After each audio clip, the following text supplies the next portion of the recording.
Agar bunchalik xunuk bo'lib ketishimni bilganimda, o'lsam ham tug'masdim. Nima deyapsan, Ha, nima shu bolani deb chiroyimdan ayrilyapman. Tishim tushgan, sochim to'kilgan, semirib ketganimni qarang. Shunaqa degan dugonalaring bilan ko'rishdingmi? Voy, o'rtoqjon, namcha ishib ketdik. Rosta ham semiribsan, oyoqlaringgacha shishib ketganmi? Bolani ta'sirida. Yosh boshingga oila, bola, chaqa zarurmi senga?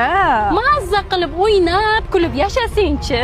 Bizni qara, bolamiz yo'q, chiroyimiz ko'zni qamashtiradi. Seni bo'lsa avvalgi qomadingdan asar ham qolmabdi. Ehtiyot, bu ering chiroylirog'ini topib olmasin. Xotin, chig'anoqni usti qanchalik ko'rimsiz bo'lgani bilan, uni ichida eng qimmat narsa dur bo'ladi. Misni usti qanchalik yaltiragani bilan asli arzon. Shu uchun ham uni hayotda qadri bo'lmaydi. Tushunmadim. 40 yoshida ularni 18 yoshidagi chiroyi bo'lmaydi.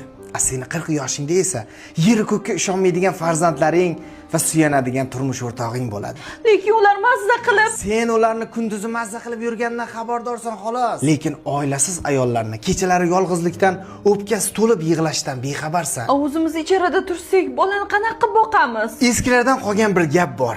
Bola o'zini rizqi bilan keladi deydi. Iskandar Berdings mezbon loyihasidan yangi xonadon oldi. Orqasida 108 gektarli bog' tushar ekan.